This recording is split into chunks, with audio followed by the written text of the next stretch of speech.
Vous savez, un grand film, ce n'est jamais un coup de chance. C'est une véritable architecture, pensée et construite pour nous faire ressentir des choses. Aujourd'hui, on va décortiquer ensemble le plan qui se cache derrière ces histoires qui nous marquent tant.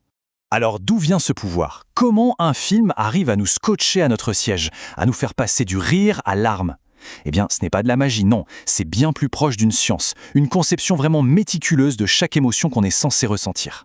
Pour bien comprendre cette mécanique, le mieux, c'est de commencer par le commencement, c'est-à-dire nous, l'expérience du spectateur. Parce qu'au fond, c'est bien de ça qu'il s'agit, le voyage émotionnel que chaque film nous promet.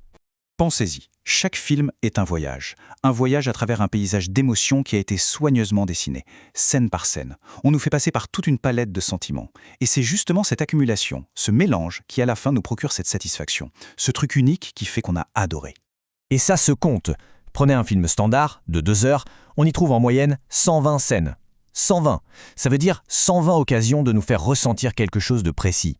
Chaque scène est une petite brique émotionnelle, avec un but bien défini pour nous guider.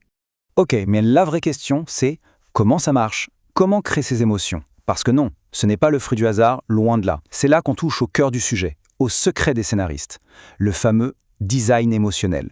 Eh oui, les sentiments qu'on éprouve devant un film, c'est le résultat d'un plan. Un plan délibéré, minutieux, mis en place par le scénariste. Son travail, ce n'est pas juste d'écrire de bons dialogues, c'est d'être un véritable architecte des émotions.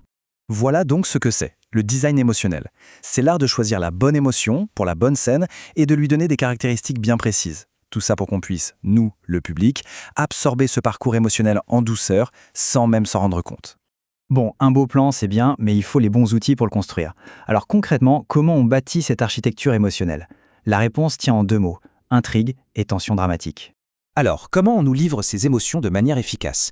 Eh bien, c'est grâce à la structure de l'intrigue. C'est elle, le véhicule principal. C'est le train qui nous transporte d'une gare émotionnelle à une autre, de façon logique, pour qu'on ne se perde jamais en chemin.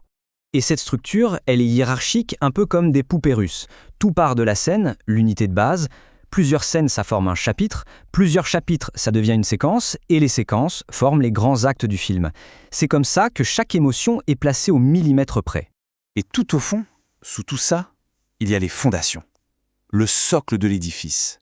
La tension dramatique. Imaginez un fil, tendu du début à la fin de l'histoire. C'est ce fil qui fait que tout tient, qui permet à chaque émotion de circuler et de nous frapper avec autant d'intensité. Mais pourquoi tout ce travail?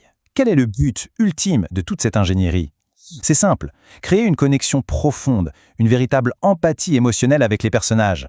Et voilà l'idée centrale. Quand un personnage a peur, on ne se contente pas de le regarder. Non, on absorbe sa peur, on la ressent dans nos tripes. C'est le mécanisme même de l'empathie. Cette image l'illustre à la perfection. La peur du personnage devient littéralement notre peur. C'est ce qui crée ce moment de véritable empathie.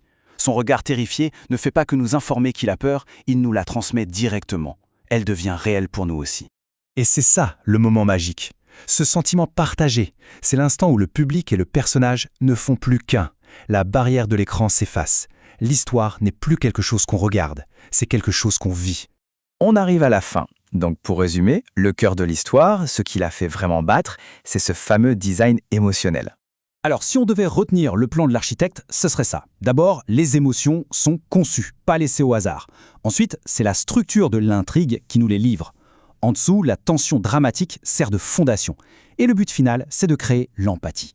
La prochaine fois que vous regarderez un film, posez-vous la question. Chaque émotion ressentie, ne serait-elle pas en fait une pièce d'un puzzle, une partie d'un plan incroyablement bien dessiné? Peut-être que chaque frisson, chaque larme était prévu depuis la toute première page du script.